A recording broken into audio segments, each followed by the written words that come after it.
ना वो आया मेरे बूहे ना मैं ओदे दर गया उमर साडी दा है सिलसिला एक जिद ते गुजर गया। सत श्री अकाल दोस्तों, पिंडां विचों पिंड विच मैं जस्सी तुहाडा बहुत बहुत स्वागत करदी हां। अज असीं आ पहुंचे हां बहादुरगढ़ ते अज मैं तुहाडी मुलाकात पंजाब दी एक बहुत ही मशहूर लेखिका नाल कराण जा रही हां। आओ मुलाकात करदे हां कुलविंदर कौर मिन्हास दे नाल।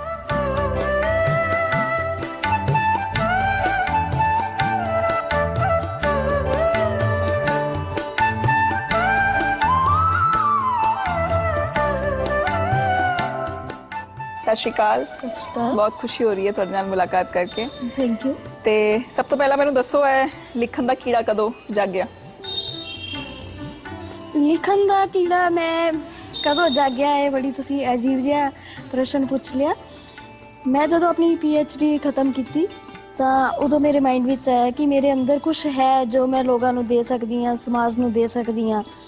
फिर एक बार मैं आ रही सी तो मैं देखिया कि एक घोड़े नूं बहुत ਜਿਹੜਾ ਘੋੜਾ ਚਾਲਕ है वो मार रहा है ਤੇ ਉਹ ਘੋੜਾ गिर ਜਾਂਦਾ ਆ। फिर मैं अपना फर्स्ट आर्टिकल लिखिया सी घोड़ा। अच्छा, हाँ जी। तो तुसी अपनी PhD कर रहे सी? हाँ जी। अच्छा, ते वो आर्टिकल सीगा वो कोई हाँ जी, वो आर्टिकल सी ते वो आर्टिकल इंग्लिश ट्रिब्यून दे विच छपिया सी पहली बारी। अच्छा, हाँ जी। ते ज्यादातर तुसी पंजाबी च ही लिखदे हो? हाँ जी, पंजाबी दे विच भी मैं लिख लैनी आ, हिंदी च भी और इंग्लिश च भी, मोस्टली पंजाबी दे विच। ओके, ते बचपन तो लिखण दा शौक नहीं सी तुहानूं? जिवें बचपन तो जिहड़े बच्चे हुंदे ने उन्हां नूं खेडण दा घੱਟ शौक हुंदा, जिहड़े आर्टिस्ट लोग हुंदे ने तुहाडे वर्गे क्रिएटिव हुंदे ने ਉਹ लिखदे ने कुछ ना कुछ। मैनूं लिखण दा शौक नहीं सी, लेकिन मैनूं किताबां पढ़न दा बहुत शौक सी और खेडण दा मैनूं बिल्कुल भी शौक नहीं सी हैगा। मैं सारा दिन ग्राउंड विच बैठी, कॉलेज दे विच भी, स्कूल दे विच भी पढ़दी रहंदी सी और मेरे अध्यापक कहंदे हुंदे सी कि अगर कुलविंदर नूं फाइंड आउट करना है तो जरूर ग्राउंड दे विच बैठी कुछ ना कुछ पढ़ रही होएगी। अच्छा, की पढ़दे हुंदे सी बचपन विच तुसीं? कोई भी कहानियां दी किताब हो गई, कोई आर्टिकल्स दी किताब हो गई। 10वीं दे विच पढ़दियां ही मैं श्री गुरु गोबिंद सिंह जी बारे और बंदा बहादुर बारे और नानक सिंह नॉवलिस्ट, दलीप कौर टिवाना, जसवंत सिंह कमल, इन्हां सारियां दे नावल पढ़ चुकी सी मैं। अच्छा, बट घर विच सी किसे नूं शौक पढ़न दा? मेरे फादर साहब नूं बहुत शौक सी। हाँ हाँ, ते तुहानूं इंस्पायर करदे हुंदे सी कि तू भी पढ़िया कर, या घर विच तां माहौल ही इदां दा बन जांदा है, लाइब्रेरी हुंदी है, बुक्स हुंदियां, उन्हां नूं देख के तुसीं फिर प्रभावित होए? हाँ जी, उन्होंने बहुत शौक सी कि उन्होंने बच्चे पढ़न, लेकिन उन्होंने कभी ये नहीं सी सोचा कि ये राइटर बनेगी या इस तरह। वो खुद भी किताबां लिया के पढ़ते सी। उन्होंने दी किताबां ही मैं उन्होंने बैग विचों कढ़ के पढ़ लैंदी सी। हाँ जी। ते होर की करदे हुंदे सी? बचपन बारे कुछ दसो, आपने किदां दा तुहाडा बचपन रहा? बचपन असी गुड्डियां पटोले बनाने, खेलना सारियां ने। अगर मीह नहीं सी पैंदा तां गुड्डी छप्पड़ दे उत्ते फूकन जानी। ते ਉਹ ਰਵਾਇਤ ਚੱਲੀ ਹੋਈ ਸੀ ਪਿੰਡਾਂ ਦੇ ਵਿੱਚ ਕਿ ਅਗਰ ਗੁੱਡੀਆਂ ਨੂੰ ਫੂਕੋ ਜਾ ਕੇ ਤਾਂ ਮੀਂਹ ਪੈਣ ਲੱਗ ਪੈਂਦਾ ਆ। ਅੱਛਾ, ਸੱਚੀ ਹੁੰਦਾ ਹੈ ਤਾਂ ਕੁਝ? ਇਹ ਹੁੰਦਾ ਜਾਂ ਨਹੀਂ ਹੁੰਦਾ ਮੈਂ ਨਹੀਂ ਕਹਿ ਸਕਦੀ, ਲੇਕਿਨ ਇਸ ਤਰ੍ਹਾਂ ਦੀ ਕਹਾਵਤ ਜ਼ਰੂਰ ਚੱਲੀ ਹੋਈ ਸੀ ਔਰ ਅਸੀਂ ਬੱਚੇ ਇਹੀ ਖੇਡਦੇ ਹੁੰਦੇ ਸੀ। ਅੱਛਾ, ਤੇ ਇੱਕ ਹੋਰ ਮੈਨੂੰ ਇੰਟਰਸਟਿੰਗ ਘਟਨਾ ਯਾਦ ਹੈ ਕਿ ਛੋਟੇ ਛੋਟੇ ਮੇਰੇ ਫਾਦਰ ਨੇ ਲਿਆ ਕੇ ਦਿੱਤੇ ਹੋਏ ਸੀ ਖਿਡੌਣੇ ਸਿਲਵਰ ਦੇ, ਤੇ ਉਹਨਾਂ ਦੇ ਵਿੱਚ ਇੱਕ ਦੇ ਵਿੱਚ ਘਿਓ ਪਾ ਕੇ ਮੈਂ ਰੱਖਿਆ ਸੀ। ਬੱਚਿਆਂ ਦੇ ਵਿਚਕਾਰ ਅਸੀਂ ਜਦੋਂ ਖੇਡ ਰਹੇ ਸੀ ਸਾਰੇ ਜਣੇ, ਤਾਂ ਉਹ ਕਾਈ ਚੁੱਕ ਕੇ ਲੈ ਗਏ ਤੇ ਕਾਂ ਬਨੇਰੇ ਤੇ ਬੈਠ ਕੇ ਬੜੇ ਆਰਾਮ ਨਾਲ ਉਹ ਮੱਖਣ ਖਾ ਰਿਹਾ ਸੀ। ਇਹ ਤਾਂ ਬੜੀ ਦਿਲਚਸਪ ਤੁਸੀਂ ਘਟਨਾ ਸੁਣਾਈ। ਅੱਛਾ, ਤੁਹਾਡੇ ਮਾਤਾ ਵੀ ਅੱਜ ਸਾਡੇ ਨਾਲ ਜੁੜੇ ਨੇ, ਉਹਨਾਂ ਨਾਲ ਮੇਰੀ ਮੁਲਾਕਾਤ ਕਰਾਓ। ਹਾਂਜੀ, ਇਹ ਮੇਰੇ ਮੰਮੀ ਹੈ। ਹਾਂਜੀ, ਸਤਿ ਸ਼੍ਰੀ ਅਕਾਲ। ਓਕੇ, ਤੇ ਆਂਟੀ ਕੁਝ ਹਰਕਤਾਂ ਸ਼ਰਾਰਤੀ ਹੁੰਦੇ ਸੀ ਬਚਪਨ 'ਚ? बस खेडन वालियां पटोलियां जा खिडौने इकट्ठे कर लो, भांडे छोटे छोटे भांडे। हाँ हाँ, शरारती नहीं होंदे सी? बहुत हाँ हाँ, बहुत सीरियस स्वभाव दे। अच्छा, ते पढ़ाई विच किदां?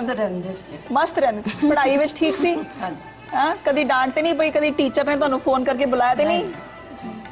कभी इदां दा मौका ते नहीं आया? नहीं, मेरे टीचर कहंदे हुंदे सी कुड़ी बहुत साਊ है और बहुत इंटैलीजेंट है, और मैं अपनी क्लास दे विचों हमेशा ही फर्स्ट या सैकेंड हुंदी सी। और मेरे फादर जदों जांदे सी तो मेरे टीचर मैनूं अपनी गलवकड़ी च ले लैंदे सी। हाँ हाँ। अच्छा, फिर तुसी जो लिखना शुरू किया कदों लिखना शुरू किया? तुसी एज इनू प्रोफैशन ले लिया? ओबवियसली तुसी हुण राइटर हैगे हो, कवि हैगे हो, लिखते भी हो बड़ा सोहना। कदों सोचा कि मैं इनू फुल टाइम प्रोफैशन ले लूँगी? हाँ जी, ऐसी गल नहीं। मैं प्रोफैशन तो 1 साल ही होया मैनू, अदरवाइज मैं 18 ईयर्स एक स्कूल दे विच टीच कीता है, Sargodha national public senior secondary school. उस तो बाद मैं 2 साल एज ए प्रिंसीपलशिप काम किया है। ਤੇ ਹਾਂਜੀ ਉਹ ਥੋੜੀ ਮੈਨੇਜਮੈਂਟ ਦੇ ਨਾਲ ਇਸ ਤਰ੍ਹਾਂ ਦੀ ਕੋਈ ਗੜਬੜ ਹੋ ਗਈ ਤੇ ਮੈਂ ਆਪਣੀ ਜੌਬ ਛੋੜ ਦਿੱਤੀ ਤੇ ਫਿਰ ਮੈਂ ਸੋਚਿਆ ਕਿ ਚਲੋ ਆਪਣੀਆਂ ਬੁੱਕਸ ਲਿਖੋ, ਜਿੱਧਰ ਮੇਰਾ ਰੁਝਾਨ ਕਾਫੀ ਜ਼ਿਆਦਾ ਹੈ। ਤੇ ਕੁਲਵਿੰਦਰ ਜੀ, ਤੁਸੀਂ ਮੈਨੂੰ ਡਿਟੇਲ ਵਿੱਚ ਆਪਣੀਆਂ ਬੁੱਕਸ ਬਾਰੇ ਕੁਝ ਦੱਸੋ। ਕਿੰਨੀਆਂ ਤੁਸੀਂ ਕਿਤਾਬਾਂ ਲਿਖੀਆਂ, ਕਿਹੜੀਆਂ-ਕਿਹੜੀਆਂ ਕਿਤਾਬਾਂ ਨੇ? ਹਾਂਜੀ, ਅੱਜ ਤੱਕ ਮੈਂ ਆਪਣੀਆਂ 9 ਕਿਤਾਬਾਂ ਪ੍ਰਕਾਸ਼ਿਤ ਕਰਵਾ ਚੁੱਕੀ ਹਾਂ। ਮੇਰੀ ਪਹਿਲੀ ਕਿਤਾਬ ਸੀ ਮੇਰੇ PhD ਦੇ ਥੀਸਿਸ ਦੇ ਆਧਾਰ ਤੇ ਦਲੀਪ ਕੌਰ ਟਿਵਾਣਾ ਦੇ ਨਾਵਲਾਂ ਵਿੱਚ ਸੱਭਿਆਚਾਰਕ ਅਧਿਐਨ। ਦੂਸਰਾ ਫਿਰ ਮੈਂ ਨਾਵਲ ਲਿਖਿਆ, ਉਹ ਕਰਪਸ਼ਨ ਬਾਰੇ ਸੀ, ਪ੍ਰਾਈਵੇਟ ਸਕੂਲਾਂ ਦੇ ਵਿੱਚ ਭ੍ਰਿਸ਼ਟਾਚਾਰ। ਉਸ ਦਾ ਨਾਮ ਸੀ ਹਨੇਰੇ ਵਿੱਚ ਚੰਦ ਦੀ ਲੀਕ। ਤੀਸਰਾ ਨਾਵਲ ਸੀ ਜਿਸ ਦਾ ਮੈਂ ਹੁਣੇ ਜ਼ਿਕਰ ਕੀਤਾ ਤੁਹਾਡੇ ਨਾਲ, ਬੁੱਢੀ ਅਤੇ ਆਕਾਸ਼। ਔਰ ਚੌਥਾ ਨਾਵਲ ਸੀ ਸਮਾਜਿਕ ਰਿਸ਼ਤਿਆਂ ਵਿੱਚ ਆ ਰਹੀਆਂ ਤਰੇੜਾਂ। ਉਸ ਦਾ ਨਾਮ ਸੀ ਮੈਂ ਇੰਜ ਨਹੀਂ ਕਰਾਂਗਾ। ਵੀ ਬਹੁਤ ਹੀ ਵੱਖ-ਵੱਖ ਟੌਪਿਕ ਤੇ ਬੜੇ ਚੰਗੇ-ਚੰਗੇ ਸਬਜੈਕਟਸ ਲੈ ਕੇ ਤੁਸੀਂ ਲਿਖਿਆ ਹੈ ਨਾ? ਹਾਂਜੀ। ਫਿਰ ਮੇਰਾ ਨਾਵਲ ਆਇਆ ਡੈਸ਼ ਡੈਸ਼ ਤੇ ਪਰਲੋ ਆ ਜਾਵੇਗੀ। ਅੱਛਾ। ਜਿਹੜੀ ਮੈਂ ਦੱਸਿਆ ਕਿ ਵਾਤਾਵਰਨ ਨਾਲ ਰਿਲੇਟਡ ਹੈ ਨਾਵਲ। ਤੇ ਉਸ ਤੋਂ ਪਹਿਲਾਂ ਜੋ ਮੈਂ ਤੁਹਾਨੂੰ ਦੱਸਣਾ ਭੁੱਲ ਗਈ, ਉਹ ਸੀ ਮੇਰੀ ਸਭ ਤੋਂ ਅੱਛੀ ਪੁਸਤਕ ਜਿਸ ਦਾ ਨਾਮ ਸੀ ਜਿਨੀ ਚਾਖਿਆ ਪ੍ਰੇਮ ਰਸ। ਇਹ ਵਾਰਤਕ ਦੀ ਹੈ ਪੁਸਤਕ, ਔਰ ਪੂਰੇ ਬ੍ਰਹਿਮੰਡ ਨੂੰ ਇਨਸਾਨ ਕਿਸ ਤਰ੍ਹਾਂ ਪ੍ਰੇਮ ਕਰਕੇ ਪਰਮਾਤਮਾ ਨੂੰ ਪਾ ਸਕਦਾ ਹੈ ਉਸ ਦੇ ਬਾਰੇ ਹੈ। ਉਸ ਦੇ ਵਿੱਚ ਮੈਂ ਦੱਸਿਆ ਕਿ ਪ੍ਰੇਮ ਇੱਕ ਐਸੀ ਸ਼ਕਤੀ ਹੈ ਜਿਸ ਨਾਲ ਇਨਸਾਨ ਸ਼ੁੱਧ ਤੇ ਪਵਿੱਤਰ ਰਹਿੰਦਾ ਹੈ। ਇੱਕ ਐਸਾ ਸੰਗੀਤ ਹੈ ਜਿਸ ਵੀ ਹਿਰਦੇ ਵਿੱਚ ਵੱਜਦਾ ਹੈ ਸੰਗੀਤ, ਉਹ ਹਿਰਦਾ ਹਮੇਸ਼ਾ ਹੀ ਆਨੰਦਿਤ ਰਹਿੰਦਾ ਹੈ। ਇੱਕ ਐਸੀ ਰੋਸ਼ਨੀ ਹੈ ਜਿਸ ਵੀ ਇਨਸਾਨ ਤੇ ਰੋਸ਼ਨੀ ਪੈਂਦੀ ਹੈ ਉਸ ਦਾ ਆਪਾ ਰੋਸ਼ਨ ਹੋ ਜਾਂਦਾ ਹੈ। ਇੱਕ ਐਸੀ ਖੁਸ਼ਬੂ ਹੈ ਕਿ ਇਸ ਖੁਸ਼ਬੂ ਨਾਲ ਇਨਸਾਨ ਮਹਿਕਦਾ ਰਹਿੰਦਾ। ਤੁਸੀਂ ਕਵਿਤਾਵਾਂ ਵੀ ਲਿਖਦੇ ਹੋ? ਬਹੁਤ ਘੱਟ। ਬਹੁਤ ਘੱਟ। ਮਤਲਬ ਕਿ ਕਵਿਤਾਵਾਂ ਮੈਂ ਇਸ ਤਰ੍ਹਾਂ ਲਿਖਦੀ ਹਾਂ ਕਿ ਅਗਰ ਮੇਰਾ ਸਪੋਜ਼ ਕਰੋ ਨਾਵਲ ਹੈ ਕੋਈ, ਤਾਂ ਉਸਦੇ ਉੱਪਰ ਮੈਂ ਹਿੰਟ ਰੂਪ ਦੇ ਵਿੱਚ ਕਵਿਤਾ ਦੇ ਦਿੱਤੀ। ਜਾਂ ਜਿਸ ਤਰ੍ਹਾਂ ਸੰਤ ਬਲਵੀਰ ਸਿੰਘ ਜੀ ਸੀਚੇਵਾਲ ਦੀ ਮੈਂ ਜੀਵਨੀ ਲਿਖੀ ਤੇ ਉਸਦੇ ਉੱਪਰ ਕਾਫੀ ਮੈਂ ਕਵਿਤਾ ਦੇ ਟੋਟਕੇ ਆਪਣੇ ਵੱਲੋਂ ਜੋੜ ਕੇ ਹੀ ਪੇਸ਼ ਕੀਤੇ ਉੱਥੇ। ਰੋਜ਼ਾਨਾ ਦਾ ਤੁਹਾਡਾ ਜ਼ਿਆਦਾਤਰ ਕੀ ਲਿਖਣ ਵਿੱਚ ਹੈ, ਕੀ ਤੁਹਾਨੂੰ ਇੰਟਰਸਟ ਕਰਦਾ ਹੈ ਜ਼ਿਆਦਾ? ਜ਼ਿਆਦਾਤਰ ਮੈਂ ਲਿਖਦੀ ਹਾਂ ਪਰਮਾਨੈਂਟ ਵੈਲਿਊਜ਼ ਦੇ ਉੱਤੇ ਮੈਂ ਆਪਣੀਆਂ ਚੀਜ਼ਾਂ ਲਿਖਦੀ ਹਾਂ, ਹਮੇਸ਼ਾ ਰਹਿਣ ਵਾਲੀਆਂ ਜਿਹੜੀਆਂ ਚੀਜ਼ਾਂ ਹੁੰਦੀਆਂ। ਜਿਸ ਤਰ੍ਹਾਂ ਕਿ ਮੈਂ ਆਪਣਾ ਇੱਕ ਨਾਵਲ ਲਿਖਿਆ ਬੁੱਢੀ ਅਤੇ ਆਕਾਸ਼। ਬੁੱਢੀ ਅਤੇ ਆਕਾਸ਼ ਦੇ ਵਿੱਚ ਮੈਂ ਇਹ ਦਰਸਾਉਣ ਦੀ ਕੋਸ਼ਿਸ਼ ਕੀਤੀ ਹੈ ਕਿ ਇਨਸਾਨ ਨੂੰ ਕਦੇ ਵੀ ਲਾਈਫ ਦੇ ਵਿੱਚ ਹਿੰਮਤ ਨਹੀਂ ਹਾਰਨੀ ਚਾਹੀਦੀ, ਚਾਹੇ ਜਿੰਨੀਆਂ ਪ੍ਰੋਬਲਮਸ ਉਹਨੂੰ ਲਾਈਫ ਦੇ ਵਿੱਚ ਮਰਜ਼ੀ ਹੋਣ। ਇੱਕ ਬੁੱਢੀ ਔਰਤ ਨੂੰ ਮੈਂ ਦਰਸਾਇਆ ਉਹਦੇ ਵਿੱਚ ਕਿ ਕਿੱਦਾਂ ਉਹ ਆਪਣੀ ਲਾਈਫ ਦੇ ਵਿੱਚ ਕਦੇ ਵੀ ਹਿੰਮਤ ਨਹੀਂ ਹਾਰਦੀ। ਉਹਦੀ ਲਾਈਫ ਦੇ ਵਿੱਚ ਟ੍ਰੈਜਡੀਜ਼ ਵਾਪਰਦੀਆਂ ਜਾ ਰਹੀਆਂ। ਉਹ 100 ਸਾਲ ਤੋਂ ਵੀ ਉੱਪਰ ਹੈ ਲੇਕਿਨ ਹਿੰਮਤ ਨਹੀਂ ਹਾਰਦੀ। ਤੇ ਨੇਚਰ ਨੂੰ ਲੈ ਕੇ ਤੁਸੀਂ ਬਹੁਤ ਕੁਝ ਲਿਖਿਆ ਤੇ ਤੁਹਾਡੇ ਨੋਵਲਸ ਦੇ ਬਾਰੇ ਅਸੀਂ ਡਿਟੇਲ ਵਿੱਚ ਗੱਲ ਕਰਾਂਗੇ। ਇਹਦੇ ਨਾਲ ਤੁਹਾਡੀ ਪਰਸਨਲ ਲਾਈਫ ਬਾਰੇ, ਤੁਹਾਡੇ ਪ੍ਰੋਫੈਸ਼ਨਲ ਲਾਈਫ ਬਾਰੇ ਹੋਰ ਵੀ ਜਾਣਾਂਗੇ। ਬਟ ਇੱਕ ਛੋਟੇ ਜਿਹੇ ਬ੍ਰੇਕ ਤੋਂ ਬਾਅਦ ਤੁਸੀਂ ਵੇਖਦੇ ਰਹੋ ਪਿੰਡਾਂ ਵਿੱਚੋਂ ਪਿੰਡ। ਛੋਟੇ ਜਿਹੇ ਬ੍ਰੇਕ ਤੋਂ ਬਾਅਦ ਪਿੰਡਾਂ ਵਿੱਚੋਂ ਪਿੰਡ ਵਿੱਚ ਤੁਹਾਡਾ ਬਹੁਤ-ਬਹੁਤ ਸਵਾਗਤ ਹੈ। ਤੇ ਅੱਜ ਅਸੀਂ ਮੁਲਾਕਾਤ ਕਰ ਰਹੇ ਹਾਂ ਲੇਖਿਕਾ ਕੁਲਵਿੰਦਰ ਕੌਰ ਮਿਨਹਾਸ ਦੇ ਨਾਲ। ਤੇ ਕੁਲਵਿੰਦਰ ਜੀ, ਪਿੰਡਾਂ ਦੀ ਹਾਲਤ ਤਾਂ ਅੱਜ-ਕੱਲ੍ਹ ਸ਼ਹਿਰਾਂ ਵਰਗੀ ਹੋ ਗਈ ਹੈ। ਹਾਂਜੀ, ਬਿਲਕੁਲ। ਤੁਸੀਂ ਦੇਖ ਹੀ ਰਹੇ ਹੋ ਕਿ ਕਿਸ ਤਰ੍ਹਾਂ ਡਿਵੈਲਪ ਹੋਇਆ ਹੈ। ਪੱਕੀਆਂ ਸੜਕਾਂ ਹੈ, ਪੱਕੇ ਮਕਾਨ ਹੈ, ਕੋਠੀਆਂ ਤੱਕ ਬਣੀਆਂ ਹੋਈਆਂ ਪਿੰਡਾਂ ਦੇ ਵਿੱਚ। ਅੱਜ ਕੱਲ੍ਹ ਆਈ ਥਿੰਕ ਕਿ ਪਿੰਡਾਂ ਔਰ ਸ਼ਹਿਰਾਂ ਦੇ ਵਿੱਚ ਕੋਈ ਇੱਦਾਂ ਦੀ ਰਹਿ ਨਹੀਂ ਗਈ, ਡਿਫਰੈਂਸ ਰਹਿ ਨਹੀਂ ਗਿਆ। ਹਰ ਤਰ੍ਹਾਂ ਦੀ ਸਹੂਲਤ ਪਿੰਡਾਂ ਦੇ ਵਿੱਚ ਹੈ ਅੱਜ ਕੱਲ੍ਹ। ਤੇ ਤੁਸੀਂ ਤਾਂ ਪਿੰਡਾਂ ਵਿੱਚ ਰਹੇ ਹੋ, ਤੁਸੀਂ ਤਾਂ ਉੱਥੇ ਆਪਣਾ ਬਚਪਨ ਜਿਹੜਾ ਹੈ ਕੁਝ ਟਾਈਮ ਉੱਥੇ ਸਪੈਂਡ ਕੀਤਾ ਹੈ। ਕੁਝ ਪਿੰਡਾਂ ਦੀਆਂ ਯਾਦਾਂ ਯਾਦ ਨੇ ਤੁਹਾਨੂੰ? ਹਾਂਜੀ, ਬਿਲਕੁਲ ਯਾਦ ਹੈ। ਜਦੋਂ ਮੈਂ ਛੋਟੀ ਹੁੰਦੀ ਸੀ ਤਾਂ ਇੱਕ ਜਾਮਨ ਦਾ ਦਰਖਤ ਹੁੰਦਾ ਸੀ। ਅਸੀਂ ਉਸ ਜਾਮਨ ਦੇ ਝੋਲੇ ਪਾ ਕੇ ਗਲਾਂ ਦੇ ਵਿੱਚ ਜਾਈਦਾ ਹੁੰਦਾ ਸੀ ਉਸ ਜਾਮਨ ਦੇ ਦਰਖਤ ਦੇ ਉੱਤੋਂ ਜਾਮਣਾ ਤੋੜਨ, ਸਾਰੇ ਬੱਚੇ ਇਕੱਠੇ ਹੋ ਕੇ। ਤੇ ਹੋਰ ਜਦੋਂ ਅਸੀਂ ਛੋਟੇ ਸੀ ਤਾਂ ਅਸੀਂ ਸਾਰੇ ਬੱਚੇ ਇਕੱਠੇ ਹੋ ਕੇ ਜਦੋਂ ਹੀ ਲੋਹੜੀ ਹੁੰਦੀ ਸੀ ਤਾਂ ਅਸੀਂ ਮੂੰਗਫਲੀਆਂ ਮੰਗਣ ਜਾਈਦਾ ਸੀ। ਫਿਰ ਸਾਰੇ ਇਕੱਠੇ ਹੋ ਕੇ ਬੈਠ ਜਾਣਾ ਤੇ ਅਸੀਂ ਰੁੱਗ ਸਾਰਿਆਂ ਦਾ ਮਤਲਬ ਕਿ ਵੰਡ ਦੇਣਾ ਸਾਰਿਆਂ ਨੂੰ। ਅਗਰ ਕਿਸੇ ਬੱਚੇ ਨੇ ਦੂਜੇ ਪਾਸੇ ਮੂੰਹ ਕਰ ਲੈਣਾ ਤਾਂ ਉਹਦਾ ਵੀ ਚੁੱਕ ਕੇ ਆਪਣੇ ਝੋਲੇ ਵਿੱਚ ਪਾ ਲੈਣਾ। ਪਰ ਅੱਜ ਕੱਲ੍ਹ ਤਾਂ ਸਭ ਕੁਝ ਖਤਮ ਹੀ ਹੁੰਦਾ ਜਾ ਰਿਹਾ ਤੇ ਅੱਜ ਕੱਲ੍ਹ ਦੀ ਜਿਹੜੀ ਜਨਰੇਸ਼ਨ ਹੈ, ਅੱਜ ਕੱਲ੍ਹ ਦੀ ਜਿਹੜੀ ਪੀੜ੍ਹੀ ਆ ਰਹੀ ਹੈ, ਉਹ ਤਾਂ ਫਿਰ ਬਹੁਤ ਮਿਸ ਕਰੇਗੀ ਇਹ ਸਾਰੇ ਮਾਹੌਲ ਨੂੰ। ਹਾਂਜੀ, ਮੈਨੂੰ ਵੀ ਇਸ ਤਰ੍ਹਾਂ ਹੀ ਲੱਗਦਾ। ਹੁਣ ਬੱਚਿਆਂ ਦਾ ਕੋਈ ਸ਼ੌਕ ਹੀ ਨਹੀਂ ਹੈ, ਕੋਈ ਲੋਹੜੀ ਮੰਗਣ ਨਹੀਂ ਜਾਂਦਾ, ਕੋਈ ਲੁਕਣ ਮਿਚੀ ਨਹੀਂ ਖੇਡਦਾ, ਬਸ ਵੀਡੀਓ ਗੇਮਸ ਜਾਂ ਟੀਵੀ ਦੇ ਅੱਗੇ ਬੈਠੇ ਰਹਿਣਗੇ ਸਾਰਾ ਦਿਨ ਬੱਚੇ। ਪੁਰਾਣੇ ਆਪਣੇ ਸੱਭਿਆਚਾਰ ਦੇ ਨਾਲੋਂ ਅੱਜ ਕੱਲ੍ਹ ਬੱਚੇ ਟੁੱਟ ਰਹੇ ਆ। ਅੱਛਾ, ਮੈਨੂੰ ਇਹ ਦੱਸੋ, ਤੁਸੀਂ ਗੁਰਬਾਣੀ ਦੇ ਉੱਤੇ ਕਾਫੀ ਕੁਝ ਲਿਖਿਆ, ਸਿੱਖ ਲਿਟਰੇਚਰ ਤੁਸੀਂ ਕਾਫੀ ਪੜ੍ਹਿਆ, ਕੀ ਕਾਰਨ ਹੈ ਤੇ ਕੀ ਲਿਖਿਆ ਤੁਸੀਂ? ਹਾਂਜੀ, ਮੈਂ ਆਰਟੀਕਲਸ ਕਾਫੀ ਲਿਖੇ ਆ, ਸਿੱਖ ਧਰਮ ਦੇ ਉੱਤੇ ਲਿਖੇ ਆ, ਗੁਰਬਾਣੀ ਨਾਲ ਰਿਲੇਟਡ ਲਿਖੇ ਆ। ਮੈਨੂੰ ਲੱਗਦਾ ਕਿ ਗੁਰਬਾਣੀ ਮੇਰੇ ਲਹੂ ਦੇ ਵਿੱਚ ਰਚ ਚੁੱਕੀ ਹੈ ਕਿਉਂਕਿ ਮੇਰੇ ਮਦਰ ਮੈਨੂੰ ਦੱਸਦੇ ਹੁੰਦੇ ਆ ਕਿ ਜਦੋਂ ਮੇਰਾ ਜਨਮ ਹੋਇਆ ਸੀ ਤਾਂ ਘਰ ਦੇ ਵਿੱਚ ਸ੍ਰੀ ਗੁਰੂ ਗ੍ਰੰਥ ਸਾਹਿਬ ਜੀ ਦੇ ਅਖੰਡ ਪਾਠ ਚੱਲ ਰਿਹਾ ਸੀ, ਭੋਗ ਪੈ ਰਿਹਾ ਸੀ ਉਸ ਵੇਲੇ। ਜਦੋਂ ਭਾਈ ਜੀ ਨੇ ਬੋਲੇ ਸੋ ਨਾਲ ਸਤਿ ਸ੍ਰੀ ਅਕਾਲ ਕਿਹਾ ਤਾਂ ਮੈਂ ਇਸ ਦੁਨੀਆ ਦੇ ਵਿੱਚ ਜਨਮ ਲਿਆ। ਅੱਛਾ। ਤੇ ਮੈਨੂੰ ਗੁੜ ਦੀ ਗੁੜਤੀ ਦੀ ਜਗ੍ਹਾ ਦੇ ਉੱਤੇ ਕੜਾਹ ਪ੍ਰਸ਼ਾਦ ਦੀ ਗੁੜਤੀ ਦਿੱਤੀ ਗਈ। ਮੈਨੂੰ ਲੱਗਦਾ ਕਿ ਇਸੇ ਲਈ ਮਤਲਬ ਕਿ ਗੁਰਬਾਣੀ ਮੇਰੇ ਅੰਦਰ ਹੀ ਵਸ ਗਈ ਉਸ ਵੇਲੇ ਜਦੋਂ ਮੈਨੂੰ ਕੜਾਹ ਪ੍ਰਸ਼ਾਦ ਦੀ ਗੁੜਤੀ ਦਿੱਤੀ ਗਈ। ਤੇ ਮੈਂ 6ਵੀਂ ਕਲਾਸ ਦੇ ਵਿੱਚ ਸੀ ਜਦੋਂ ਕਿ ਮੈਂ ਗੁਟਕਾ ਲਿਖਿਆ ਗੁਰਬਾਣੀ ਦੇ ਉੱਤੇ ਛੋਟਾ ਜਿਹਾ। ਉਸ ਤੋਂ ਬਾਅਦ ਮੈਂ ਫਿਰ ਸ੍ਰੀ ਗੁਰੂ ਗ੍ਰੰਥ ਸਾਹਿਬ ਜੀ ਦੀ ਫਿਲਾਸਫੀ ਦੇ ਉੱਤੇ ਕੰਮ ਕੀਤਾ, ਉਹ ਵੀ ਆਪਣੀ ਸੁੰਦਰ ਲਿਖਾਈ ਦੇ ਵਿੱਚ ਲਿਖਿਆ।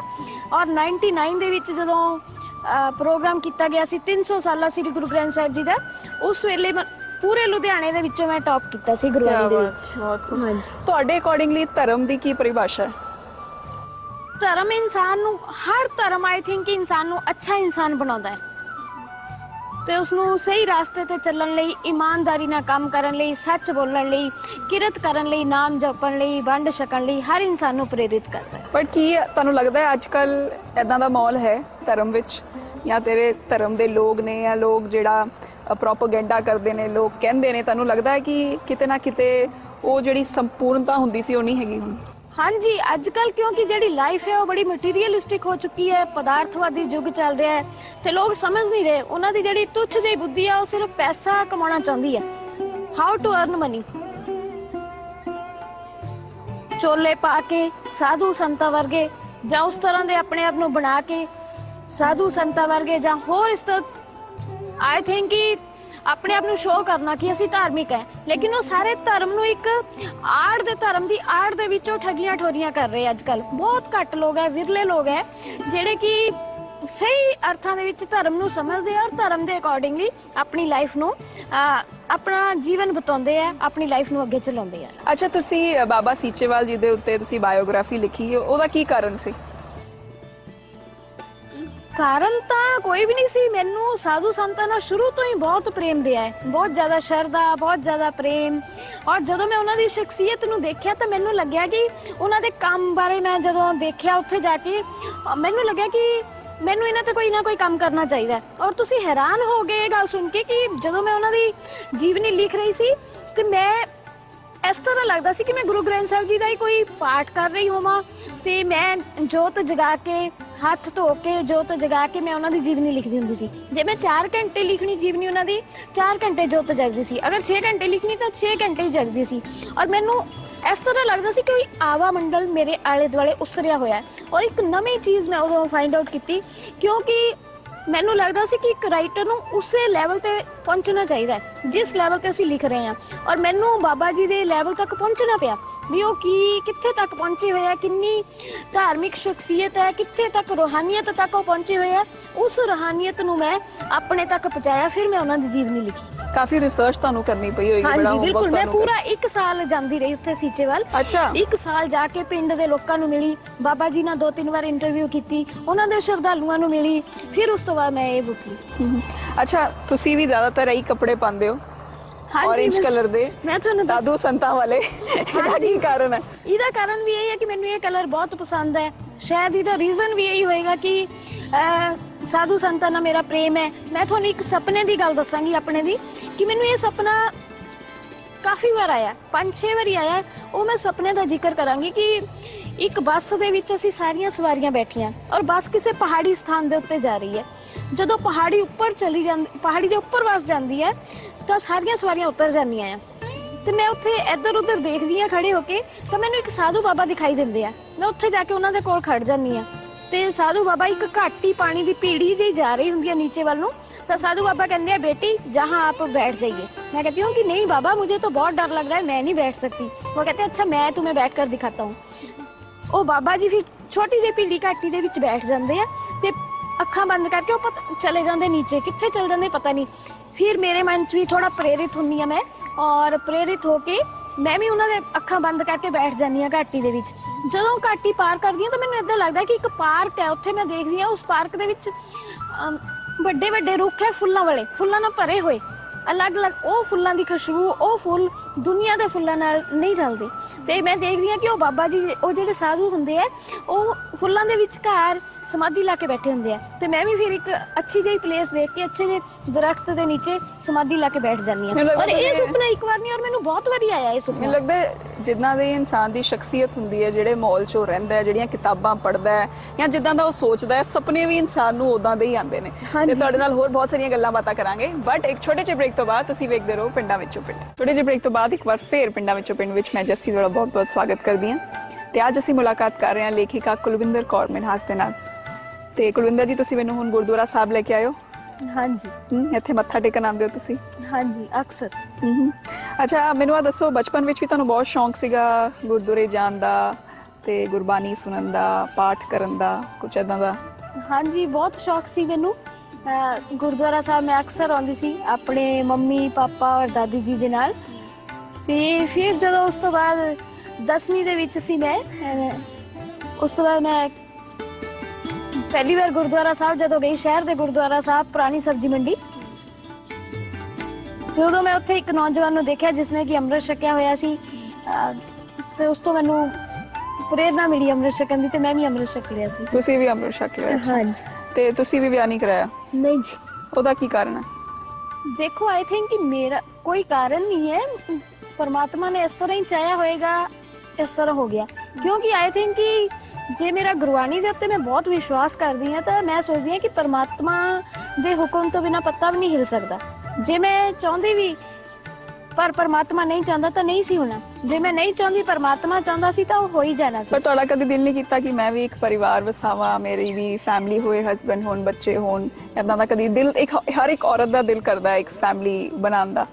जिस तरह की मैं तुहानू दस्सिया कि मेरा शुरू तो ही गुरबाणी दे नाल, गुरबाणी तो भी वध के मैं अपने आपे दे नाल जुड़ी हुई हां। हुण भी मैं 2 घंटे वाहिगुरू जी दा सिमरन करदी हां, फिर श्री गुरु ग्रंथ साहिब जी का पाठ करदी हां, 5 बाणियां का पाठ करदी हां। ये करदे करदे मैनूं 3-4 घंटे लग जांदे आ और मेरा कभी इस साइड ते ध्यान ही नहीं गया।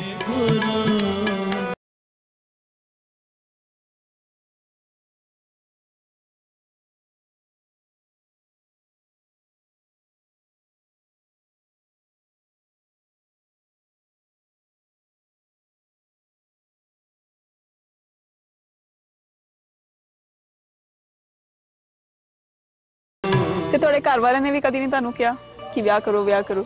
नहीं, कभी नहीं किया। ਕਦੀ ਫੋਰਸ ਨਹੀਂ ਕੀਤਾ? नहीं, नेवर। ਤੇ ਤੁਹਾਡੇ ਕਿੰਨੇ ਭੈਣ ਭਰਾ ਨੇ? मेरा एक ब्रदर है, ਅਸੀਂ 3 सिस्टर्स हैं। ਓਕੇ। ਤੇ ਅੱਜ ਕੱਲ ਤੁਹਾਡਾ ਕੀ ਰੂਟੀਨ ਰਹਿੰਦਾ ਹੈ, ਤੁਸੀਂ ਕੀ ਕਰਦੇ ਹੋ? रूटीन मैं सवेरे 4 बजे उठदी हां, 4 बजे उठ के फिर मैं सैर करदी हां, सैर करन तो बाद इशनान करदी हां, जोत जगाउणी हां, उस तो बाद मैं 1 घंटा सिमरन करदी हां वाहिगुरू दा। फिर मैं श्री गुरु ग्रंथ साहिब जी चों हुक्मनामा लैनी हां, थोड़े पन्नियां का पाठ करदी हां, फिर 5 बाणियां का नितनेम अनुसार पाठ करदी हां। फिर ये करदे करदे मैनूं 9:30 बज जांदे आ। फिर 9:30 बजे मैं अपना ब्रेकफास्ट करदी हां, उस तो बाद थोड़ा जिहा रेस्ट करके फिर मैं अपना लिखना पढ़ना शुरू कर दिंदी हां। ਜਦੋਂ ਤੋਂ ਤੁਸੀਂ ਇਸ ਪਾਸੇ ਲੱਗੇ ਹੋ, ਮਤਲਬ ਤੁਹਾਡਾ ਧਿਆਨ ਇਸ ਪਾਸੇ ਲੱਗਿਆ, ਕੀ ਤੁਹਾਨੂੰ ਲੱਗਿਆ ਕਿ ਤੁਹਾਡੀ ਪੂਰੀ ਜ਼ਿੰਦਗੀ ਬਦਲ ਗਈ, ਤੁਹਾਡੀ ਸੋਚ ਜਿਹੜੀ ਹੈ ਉਹ ਬਦਲ ਗਈ, ਪੋਜ਼ਿਟਿਵ ਹੋ ਗਏ ਹੋ, ਕਾਫੀ ਹਰ ਚੀਜ਼ਾਂ ਨੂੰ ਪੋਜ਼ਿਟਿਵ ਸੋਚਦੇ ਹੋ, ਇਦਾਂ ਦੇ ਕੁਝ ਚੇਂਜਸ ਮਹਿਸੂਸ ਕੀਤੇ? हाँ जी, बिल्कुल। ਜਦੋਂ ਵੀ ਤੁਸੀਂ ਪਰਮਾਤਮਾ ਦੇ ਨਾਲ ਜੁੜਦੇ ਹੋ ਤਾਂ ਆਟੋਮੈਟਿਕਲੀ ਆਪਾਂ ਜਿਸ ਵੀ ਚੀਜ਼ ਨਾਲ ਜੁੜਦੇ ਆ ਉਹੋ ਜਿਹੇ ਗੁਣ ਸਾਡੇ ਵਿੱਚ ਆਉਣੇ ਸ਼ੁਰੂ ਹੋ ਜਾਂਦੇ ਆ। ਜੈਸੀ ਸੰਗਤ ਵੈਸੀ ਰੰਗਤ, ਜੈਸੀ ਸ੍ਰਿਸ਼ਟੀ ਜੈਸੀ ਦ੍ਰਿਸ਼ਟੀ ਵੈਸੀ ਸ੍ਰਿਸ਼ਟੀ। ਆਪਾਂ ਜਿਸ ਦੇ ਨਾਲ ਵੀ ਜੁੜਦੇ ਆ ਉਸ ਦੇ ਨੈਚੁਰਲ ਹੈ ਕਿ ਉਸ ਦੇ ਗੁਣ ਕੁਛ ਨਾ ਆਉਣੇ ਸ਼ੁਰੂ ਹੋ ਹੀ ਜਾਂਦੇ ਆ। ਇਸੇ ਤਰ੍ਹਾਂ ਹੀ ਨਿਮਰਤਾ, ਮਿਠਾਸ, ਬਾਣੀ ਦੇ ਵਿੱਚ ਗੁਰਬਾਣੀ ਨਾਲ ਪਿਆਰ, ਇਹ ਸਾਰਾ ਮੇਰਾ परमात्मा दे नाल जुड़न करके ही आया। और मैं हर एक तरह सोचदी हां कि भला ही सोचदी हां, कभी भी मैं अपनी लाइफ दे विच अज तक किसी दा बुरा नहीं सोचिया, भी किसी नाल बुरा होए, मेरा अच्छा होए, मेरा चाहे बुरा हो जाए पर मैं सोचदी हां कि अगले दा भला हो जाए। कि मन होर मुख होर वाली कभी भी मेरी नेचर नहीं रही हैगी। और पर मैं देखदी हां कि शहरां दे विच लोकी तुहानूं गलवकड़ी पा के मिलणगे पर पीठ पिछे छुरा घोप देणगे। बड़े अजीब मटीरियलिस्टिक लाइफ इन्नी ज़्यादा हो चुकी है कि हर इंसान अपना फायदा सोचता है, पर मैं कभी भी अपनी लाइफ दे विच अपना फायदा नहीं सोचा, हमेशा दूसरों की भलाई दे लिए अपना काम किया। ਤੁਹਾਨੂੰ ਰੱਬ ਦੇ ਨਾਲ ਪਿਆਰ ਹੈ, ਇੱਕ ਮੋਹ ਹੈ, ਤੇ ਤੁਸੀਂ ਪਿਆਰ ਦੇ ਉੱਤੇ, ਪ੍ਰੇਮ ਦੇ ਉੱਤੇ ਵੀ ਬੜਾ ਕੁਝ ਲਿਖਿਆ ਹੈ। ਤੁਹਾਡੇ ਅਕੋਰਡਿੰਗਲੀ ਪ੍ਰੇਮ ਕੀ ਹੁੰਦਾ ਹੈ? प्रेम ਤਾਂ ਇੱਕ ਐਸੀ ਸ਼ਕਤੀ ਹੈ ਕਿ ਉਹ ਤੁਹਾਨੂੰ ਸ਼ੁੱਧ ਤੇ ਪਵਿੱਤਰ ਰੱਖਦੀ ਹੈ। ਜਦੋਂ ਤੁਹਾਡੇ ਅੰਦਰ ਪ੍ਰੇਮ ਦੀ ਭਾਵਨਾ ਪੈਦਾ ਹੁੰਦੀ ਹੈ ਤਾਂ ਤੁਹਾਨੂੰ ਸਾਰਾ ਕੁਝ ਹੀ ਅੱਛਾ ਲੱਗਦਾ ਹੈ, ਤੁਹਾਨੂੰ ਆਪਣਾ ਆਪਾ ਖਿੜਿਆ ਖਿੜਿਆ ਲੱਗਦਾ ਹੈ, ਤੁਹਾਨੂੰ ਲੱਗਦਾ ਹੈ ਕਿ ਤੁਹਾਡੇ ਅੰਦਰ ਕੋਈ ਸੰਗੀਤ ਚੱਲ ਰਿਹਾ, ਕੋਈ ਅਨਹਦ ਰਾਗ ਤੁਹਾਡੇ ਅੰਦਰੋਂ ਚੱਲ ਰਿਹਾ ਹੈ। ਮਤਲਬ ਕਿ ਸਾਰਿਆਂ ਨੂੰ ਪ੍ਰੇਮ ਕਰਨ ਨੂੰ ਦਿਲ ਕਰਦਾ, ਇਕੱਲੇ ਇਨਸਾਨਾਂ ਨੂੰ ਨਹੀਂ, ਕੀ ਪੰਛੀ ਕੀ ਜਾਨਵਰ ਔਰ ਸਾਰੇ ਪੂਰੀ ਕਾਇਨਾਤ, ਈਵਨ ਕਿ ਰੁੱਖ ਵੀ ਸਾਰੇ। ਮੇਰਾ ਨੇਚਰ ਨਾਲ ਬਹੁਤ ਪਿਆਰ ਹੈ, ਵਿਲੀਅਮ ਵਰਡਸਵਰਥ ਦੀ ਤਰ੍ਹਾਂ ਨੇਚਰ ਦੇ ਵਿੱਚ ਰਹਿ ਕੇ ਮੈਂ ਬੜਾ ਖੁਸ਼ ਹੁੰਦੀ ਹਾਂ। ਫੁੱਲਾਂ ਦੇ ਵਿੱਚ ਫੁੱਲਾਂ ਦੀ ਤਰ੍ਹਾਂ ਹੋ ਜੇ ਜਾਂਦੀ ਮੈਂ ਦੇਖਿਆ ਤੁਸੀਂ ਘਰ ਵਿੱਚ ਵੀ ਬੜਾ ਸੋਹਣਾ ਆਪਣਾ ਮਾਹੌਲ ਬਣਾਇਆ ਹੋਇਆ ਹੈ, ਗਾਰਡਨ ਬਣਾਇਆ ਹੈ, ਫੁੱਲ ਲਾਏ ਹੋਏ ਨੇ, ਕਰਦੇ ਰਹਿੰਦੇ ਹੋ ਤੁਸੀਂ ਇਦਾਂ ਦੇ? ਹਾਂਜੀ ਬਿਲਕੁਲ। ਅੱਛਾ, ਤੇ ਕੁਝ ਇਦਾਂ ਦੀ ਚੀਜ਼ ਜਿਹੜੀ ਅਧੂਰੀ ਰਹਿ ਗਈ ਹੈ ਜਾਂ ਜਿਹੜੀ ਤੁਸੀਂ ਪੂਰਾ ਕਰਨਾ ਚਾਹੁੰਦੇ ਹੋ ਹਾਲੇ, ਕੋਈ ਇਦਾਂ ਦਾ ਸੁਪਨਾ? ਹਾਂਜੀ, ਮੇਰੇ ਮਾਈਂਡ 'ਚ ਇਹ ਗੱਲ ਬੜੀ ਵਾਰ ਆਉਂਦੀ ਹੈ ਕਿ ਸੰਤ ਸੀਚੇਵਾਲ ਜੀ ਤੋਂ ਲੋਕੀ ਬੜੇ ਰੁੱਖ ਲਗਵਾਉਂਦੇ ਹੈਗੇ ਆ, ਔਰ ਉਹ ਕਾਫੀ ਵਾਰ ਸਾਡੇ ਘਰ ਆਏ, ਔਰ ਮੇਰੇ ਮਾਈਂਡ ਵਿੱਚ ਹੈਗਾ ਕਿ ਉਹ ਆਉਣ ਤੇ ਉਹਨਾਂ ਦੇ ਹੱਥਾਂ ਤੋਂ ਮੈਂ ਵੀ ਆਪਣੇ ਪਾਰਕ ਦੇ ਵਿੱਚ ਰੁੱਖ ਲਗਵਾਵਾਂ। ਤੇ ਕੀ ਤੁਸੀਂ ਜਦੋਂ ਲੈਕਚਰਸ ਦੇਣ ਜਾਂਦੇ ਹੋ, ਤੁਸੀਂ ਤਾਂ ਟੀਚਰ ਵੀ ਰਹਿ ਚੁੱਕੇ ਹੋ, ਤੁਸੀਂ ਕੀ ਤੁਹਾਡਾ ਵੀ ਦਿਲ ਕਰਦਾ ਕਿ ਤੁਸੀਂ ਬੱਚਿਆਂ ਨੂੰ ਇਨਵਾਇਰਨਮੈਂਟ ਦੇ ਉੱਤੇ, ਨੇਚਰ ਦੇ ਉੱਤੇ, ਕਿ ਆਪਾਂ ਇਨਵਾਇਰਨਮੈਂਟ ਕਿਵੇਂ ਬਚਾਈਏ, ਨੇਚਰ ਕਿਵੇਂ ਬਚਾਈਏ, ਕੁਝ ਇਦਾਂ ਦੇ ਤੁਸੀਂ ਲੈਕਚਰ ਦਿੰਦੇ ਹੋ ਜਾਂ ਸਮਝਾਉਂਦੇ ਹੋ? ਹਾਂਜੀ, ਮੇਰਾ ਸ਼ੁਰੂ ਤੋਂ ਹੀ ਰਿਹਾ ਕਿ ਜਦੋਂ ਮੈਂ ਪੜ੍ਹਾਉਂਦੀ ਹੁੰਦੀ ਸੀ, ਟੀਚ ਕਰਦੀ ਸੀ ਬੱਚਿਆਂ ਨੂੰ, ਮੈਂ +2 +1 ਨੂੰ ਟੀਚ ਕੀਤਾ ਹੈ ਸਟੂਡੈਂਟਸ ਨੂੰ। ਮੈਂ ਹਮੇਸ਼ਾ ਹੀ ਉਹਨਾਂ ਨੂੰ ਨੈਤਿਕ ਕਦਰਾਂ ਕੀਮਤਾਂ ਦੇ ਬਾਰੇ, ਆਪਣਾ ਚੈਪਟਰ ਸ਼ੁਰੂ ਕਰਨ ਤੋਂ ਪਹਿਲਾਂ, ਕੁਝ ਵੀ ਉਹਨਾਂ ਨੂੰ ਸਿੱਖਿਆ ਦੇਣ ਤੋਂ ਪਹਿਲਾਂ ਮੈਂ ਉਹਨਾਂ ਨੂੰ ਨੇਚਰ ਬਾਰੇ ਦੱਸਦੀ ਸੀ, ਪਰਮਾਤਮਾ ਨਾਲ ਪਿਆਰ ਕਰਨ ਬਾਰੇ ਦੱਸਦੀ ਹੁੰਦੀ ਸੀ ਉਹਨਾਂ ਨੂੰ ਕਿ ਅਗਰ ਆਪਾਂ ਰੁੱਖ ਹੀ ਬੋਲਦੇ ਆ, ਇਹ ਨਹੀਂ ਵੀ ਉਹ ਨਹੀਂ ਬੋਲਦੇ, ਉਹ ਵੀ ਇਨਸਾਨਾਂ ਦੀ ਤਰ੍ਹਾਂ ਹੀ ਹੈ ਵੀ ਅਗਰ ਰੁੱਖ ਜਿਉਂਦੇ ਆ ਤਾਂ ਮਨੁੱਖ ਜੀਏਗਾ। ਰੁੱਖਾਂ ਨੂੰ ਪ੍ਰੇਮ ਕਰਕੇ ਅਸੀਂ ਪਰਮਾਤਮਾ ਨੂੰ ਪ੍ਰੇਮ ਕਰ ਸਕਦੇ ਹਾਂ, ਕਿਉਂਕਿ ਆਈ ਥਿੰਕ ਕਿ ਕਾਦਰ ਦੇ, ਕੁਦਰਤ ਦੇ ਵਿੱਚ ਹੀ ਕਾਦਰ ਹੁੰਦਾ ਹੈ। ਤੇ ਕਿੰਨੀ ਕੁ ਲੋੜ ਹੈਗੀ ਅੱਜ ਕੱਲ এনवायरमेंट ਨੂੰ ਬਚਾਉਣ ਦੀ, ਨੇਚਰ ਨੂੰ ਬਚਾਉਣ ਦੀ? ਦੇਖੋ, এনवायरमेंट ਤਾਂ ਬਿਲਕੁਲ ਹੀ ਟੋਟਲੀ ਆਈ ਥਿੰਕ ਕਿ ਪੋਲਿਊਟਡ ਹੋ ਚੁੱਕਾ ਹੈ। ਉਹਨੂੰ ਬਚਾਉਣ ਲਈ ਤਾਂ ਹਰ ਇਨਸਾਨ ਨੂੰ, ਹਰ ਬੱਚੇ ਨੂੰ ਆਈ ਥਿੰਕ ਕਿ ਕੰਮ ਕਰਨਾ ਚਾਹੀਦਾ ਹੈ। ਸਾਡਾ ਪਾਣੀ ਗੰਦਾ ਹੋ ਚੁੱਕਿਆ ਦਰਿਆਵਾਂ ਦਾ, ਸਾਡਾ ਹਰ ਚੀਜ਼, ਹਵਾ ਪੋਲਿਊਟਡ ਹੈ, ਪਾਣੀ ਪੋਲਿਊਟਡ ਹੈ। ਆਈ ਥਿੰਕ ਕਿ ਅਸੀਂ on the Braj of destruction, ਅਸੀਂ ਤਾਂ ਖਤਮ ਹੋਣ ਦੇ ਕਿਨਾਰੇ ਤੇ ਜਾ ਰਹੇ ਹਾਂ ਜੇ ਅਸੀਂ ਇਸ ਸਾਈਡ ਤੇ ਨਾ ਸੋਚਿਆ, ਅਸੀਂ ਵਾਤਾਵਰਨ ਨੂੰ ਬਚਾਉਣ ਬਾਰੇ ਨਾ ਸੋਚਿਆ। ਜੀ ਬਿਲਕੁਲ, ਤੁਹਾਡੇ ਨਾਲ ਗੱਲਾਂ ਬਾਤਾਂ ਕਰਕੇ ਮੈਨੂੰ ਬਹੁਤ ਚੰਗਾ ਲੱਗਿਆ, ਲੇਕਿਨ ਮੈਂ ਚਾਹਾਂਗੀ ਕਿ ਤੁਸੀਂ ਜਾਣ ਤੋਂ ਪਹਿਲਾਂ ਇੱਕ ਸੁਨੇਹਾ ਜ਼ਰੂਰ ਦਿਓ ਸਾਡੇ ਦਰਸ਼ਕਾਂ ਨੂੰ। ਕੋਈ ਵੀ ਚੀਜ਼ ਤੁਹਾਡੇ ਜ਼ਿਹਨ 'ਚ ਆ ਰਹੀ ਹੈ, ਦਿਮਾਗ 'ਚ ਆ ਰਹੀ ਹੈ, ਜਿਹੜੀ ਤੁਸੀਂ ਚਾਹੁੰਦੇ ਹੋ ਕਿ ਅੱਜ ਕੱਲ ਲੋਕ ਅਪਣਾਉਣ, ਸੋਚਣ, ਕਰਨ, ਕੁਝ ਵੀ? ਹਾਂਜੀ, ਮੈਂ ਸਭ ਤੋਂ ਜ਼ਿਆਦਾ ਸਾਰੇ ਦਰਸ਼ਕਾਂ ਨੂੰ ਇਹ ਦੱਸਣਾ ਚਾਹਾਂਗੀ, ਉਹਨਾਂ ਨੂੰ ਕਹਿਣਾ ਚਾਹਾਂਗੀ ਕਿ ਅੱਜ ਦੇ ਮਟੀਰੀਅਲਿਸਟਿਕ ਲਾਈਫ ਦੇ ਵਿੱਚ ਉਹ ਥੋੜਾ ਜਿਹਾ ਸਮਾਂ ਜ਼ਰੂਰ ਕੱਢਣ ਪਰਮਾਤਮਾ ਦੀ ਇਬਾਦਤ ਕਰਨ ਦੇ ਲਈ, ਜਿਸ ਨੇ 84 ਲੱਖ ਜੂਨਾਂ ਤੋਂ ਬਾਅਦ ਸਾਨੂੰ ਇਸ ਧਰਤੀ ਤੇ ਭੇਜਿਆ ਹੈ। ਅਗਰ ਅਸੀਂ ਪਰਮਾਤਮਾ ਨੂੰ ਪ੍ਰੇਮ ਕਰਾਂਗੇ, ਆਈ ਥਿੰਕ ਕਿ ਅਸੀਂ ਆਪਣਾ ਇੱਥੇ ਆਉਣ ਦਾ ਜਿਹੜਾ ਮਕਸਦ ਹੈ ਇਸ ਧਰਤੀ ਦੇ ਉੱਤੇ, ਉਸ ਨੂੰ ਪੂਰਾ ਕਰ ਰਹੇ ਹੋਵਾਂਗੇ। Thank you so much Kulwinder ਜੀ, ਬਹੁਤ ਚੰਗਾ ਲੱਗਿਆ ਤੁਹਾਡੇ ਨਾਲ ਮੁਲਾਕਾਤ ਕਰਕੇ। ਤੇ ਤੁਹਾਡੇ ਆਉਣ ਵਾਲੇ ਪ੍ਰੋਜੈਕਟਸ ਲਈ ਜਿਹੜਾ ਤੁਹਾਡਾ ਸੁਪਨਾ ਹੈ ਸੀਚੇਵਾਲ ਜੀ ਤੋਂ ਬੂਟਾ ਲਵਾਉਣ ਦਾ, ਉਹ ਵੀ ਤੁਹਾਡਾ ਜ਼ਰੂਰ ਪੂਰਾ ਹੋਏ। Thank you so much. So ਦੋਸਤੋ, ਐਸੀ ਮੁਲਾਕਾਤ ਕੁਲਵਿੰਦਰ ਕੌਰ ਮਨਹਾਸ ਦੇ ਨਾਲ। ਤੁਹਾਨੂੰ ਸਾਡਾ ਅੱਜ ਦਾ ਐਪੀਸੋਡ ਕਿਦਾਂ ਦਾ ਲੱਗਿਆ, ਸਾਨੂੰ ਜ਼ਰੂਰ ਲਿਖ ਕੇ ਭੇਜਣਾ। ਤੁਹਾਡੇ ਸੁਝਾਅ, ਤੁਹਾਡਾ ਫੀਡਬੈਕ ਸਾਡੇ ਲਈ ਬਹੁਤ ਇੰਪੋਰਟੈਂਟ ਹੈ। ਸਾਡਾ ਈਮੇਲ ਆਈਡੀ ਹੈ pindpind@zenetwork.com। ਅਗਲੀ ਵਾਰ ਇੱਕ ਹੋਰ ਸ਼ਖਸੀਅਤ ਦੇ ਨਾਲ ਮੈਂ ਜੱਸੀ ਤੁਹਾਡੀ ਮੁਲਾਕਾਤ ਕਰਾਵਾਂਗੀ। ਤਦ ਤੱਕ ਮੈਨੂੰ ਦਿਓ ਇਜਾਜ਼ਤ। ਸਤਿ ਸ਼੍ਰੀ ਅਕਾਲ।